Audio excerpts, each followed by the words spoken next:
2023 विषय भरड धान्य एक उत्कृष्ट पौष्टिक अन्न की आहारक्रम।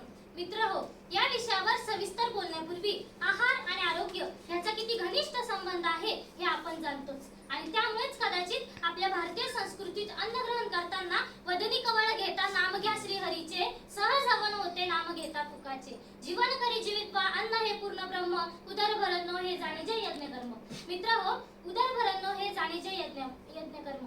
अन्न ग्रहण करताना हा भाव जेव्हा असेल आणि आपण जे अन्न ग्रहण करत आहोत ते सात्विक आणि पौष्टिक असेल तरच ही क्रिया यज्ञ कर्म होईल। कारण जसे खाल तसे दिसाल अशी एक म्हण प्रचलित आहे आणि त्यामुळेच आपल्या प्राचीन भारतीय पौष्टिक अन्न उत्पादन परंपरा, आहारशास्त्र आणि याचा आरोग्यावर होणारा परिणाम या सर्व गोष्टींचा सारासार विचार करून आपल्या देशाचे पंतप्रधान श्री नरेंद्र मोदी यांनी आंतरराष्ट्रीय भरड धान्य वर्ष साजरे केले जावे असा प्रस्ताव संयुक्त राष्ट्रसंघासमोर ठेवला व याला 72 देशांनी पाठिंबा दिला। त्यामुळे युनोने 2023 हे वर्ष आंतरराष्ट्रीय भरड धान्य वर्ष म्हणून घोषित केले। परंतु मित्रहो, मिलेट्स हे काही आजकाल निर्मित झालेले अन्न नसून याला जवळपास 5 ते 10 हजार वर्षांचा इतिहास असावा असे मानतात। जव यासारख्या भरड धान्याचा उल्लेख तर ऋग्वेदातही आढळतो।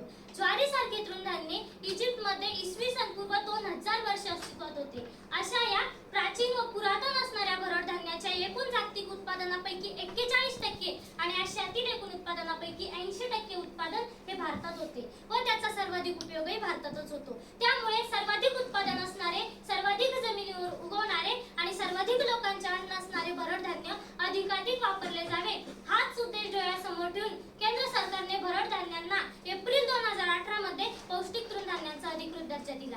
मित्रहो, मला या ठिकाणी पद्मश्री प्रोफेसर खादरवली यांचा आवर्जून उल्लेख करावासा वाटतो, ज्यांना मिलेट मॅन ऑफ इंडिया म्हणून ओळखले जाते, ज्यांनी प्रमुख भरड धान्यावर गेली अनेक वर्ष संशोधन करून त्यांचा प्रचार व प्रसार करण्याचे महत् कार्य हाती घेतले आहे आणि त्यांनीच भरड धान्याचे श्रीधान्य असे नामकरण केले आहे। भरड धान्यांचे प्रकार। भरड धान्यांचे अनेक प्रकार असून यातील काही प्रमुख प्रकारचे भरड धान्य ही भारतात पिकवली आणि निर्यात केली जातात। यात ज्वारी, सोरगम, बाजरी, पर्ल मिलेट, नाचणी, फिंगर मिलेट, राळे, फॉक्सटेल मिलेट, भगर, प्रोसो मिलेट, कोद्रा, कोदो मिलेट, कुटकी, पॅनिकम मिलेट, सावा, little millet, barley, barnyard millet, buckwheat, pseudo millet, राजगिरा, अमरॅन्थस इत्यादी। ही सर्व भरड धान्य मध्यम ते हलके कोरडवाहू जमिनीत येणारी पौष्टिक पिके आहेत, जी कीड, रोग व दुष्काळ आणि इतर विपरीत परिस्थितीला उत्तम सहनशील असतात। पौष्टिक गुणधर्म। भरड धान्य अत्यंत पौष्टिक, फायटोकेमिकल युक्त, ग्लुटेन मुक्त, आम्ल निर्माण न करणारी आणि ॲलर्जी विरहित असतात। त्यांचा ग्लायसेमिक इंडेक्सही कमी असतो। भरड धान्यात भरपूर प्रमाणात अँटीऑक्सिडंट, सूक्ष्म अन्नमूलद्रव्ये आणि जीवनसत्वे सुद्धा असतात।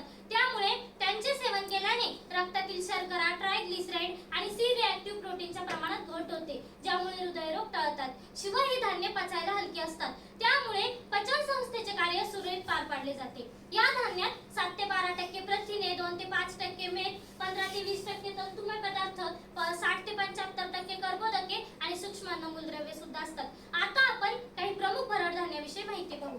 आरोग्यवर्धक ज्वारी। ज्वारीमध्ये सूक्ष्म अन्नमूलद्रव्ये आणि जीवनसत्वे तर असतातच, परंतु फायटिक आम्ल आणि फिनॉलिक्स हे घटक असतात। त्यामुळे इन्शुलिनची कार्यक्षमता आणि उत्पादकता कायम राखली जाते, तसेच रक्तातील साखरेवर नियंत्रण ठेवले जाते। फायटिक आम्लामुळे आयनोसिटॉल ट्रायफॉस्फेट निर्माण केले जाते व त्यामुळे कॅन्सर निर्माण करणाऱ्या पेशींचा नायनाट केला जातो। ज्वारीमधील पॉलिफेनॉल हे अँटीऑक्सिडंट म्हणून कार्य करतात। ज्वारीच्या आहारामुळे सेलिक आजार कमी केले जातात। महिलांमधील पॉलिसिस्टिक ओव्हरी सिंड्रोमचा आजार कमी करण्यासाठी ज्वारीच्या पदार्थांचा उपयोग केला जातो। बाजरी। बाजरीमध्ये लोहाचे प्रमाण जास्त असते आणि त्यामुळे हिमोग्लोबिनचे प्रमाण वाढते। बाजरीतील ट्रिप्टोफॅन हे उपयुक्त अमिनो ऍसिड भूक कमी करते आणि त्यामुळे वजन कमी होते। याच अमिनो ऍसिडमुळे शरीरातील सेरोटोनिनचे प्रमाण वाढते आणि ताण कमी होऊन शांत झोप लागते। बाजरीतील उपयुक्त अँटीऑक्सिडंट कर्करोगास कारणीभूत असलेल्या घातक फ्री रेडिकल्सला नष्ट करतात आणि यकृत आणि मूत्रपिंड ग्रंथींना स्वच्छ ठेवण्यास मदत करतात। नाचणी।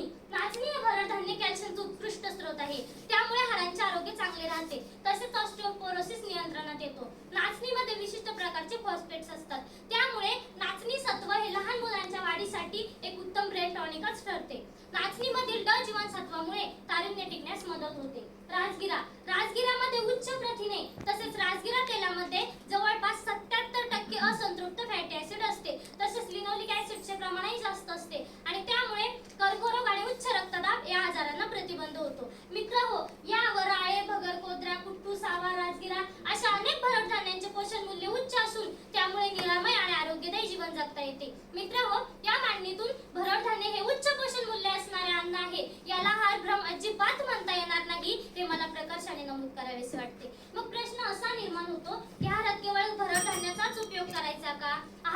आणि तांदूळ हद्दपार करायचे का आणि असले प्रश्न जर निर्माण केले गेले तर मग मात्र भरड धान्य आहाराविषयी भ्रम निर्माण होऊ शकतो. मित्र हो, वर्षानुवर्ष गहू आणि तांदूळयुक्त आहार घेण्याची सवय आपल्या शरीराला आणि मनालाही लागलेली आहे आणि ती सहजासहजी सुटणार नाही. परंतु आपल्या या नित्य आहारातील ग्लुटेन सारखे आणि इतर घातक पदार्थ आणि उक्त उहापोह केल्याप्रमाणे भरड धान्यातील उच्च पोषण मूल्ये याचा विचार करता भरड धान्याच्या आहारातील प्रमाण वाढवणे आवश्यक आहे. या सर्व गोष्टींमुळे जागतिक पातळीवर या धान्याच्या वापरात वाढ व्हावी, त्यांचे बाजार मूल्य वाढावे, ते जेवणातील मुख्य घटक म्हणून समाविष्ट व्हावे, शालेय पूर्ववयातील मुले आणि प्रजननक्षम महिला यांची पोषण विषयक स्थिती सुधारावी, ही सर्व उद्दिष्टे साध्य करण्यासाठी व भारतीय भरड धान्याच्या निर्यातीला प्रोत्साहन देण्यासाठी भारत सरकारने 16 आंतरराष्ट्रीय व्यापार प्रदर्शने तसेच खरेदीदार विक्रेता भेटींच्या माध्यमातून निर्यातदार, शेतकरी आणि व्यापाऱ्यांचा सहभाग वाढवण्याच्या विविध योजना आखल्या आहेत व यासाठी भारतात जवळपास 500 स्टार्टअप उद्योग काम करत आहे. याद्वारे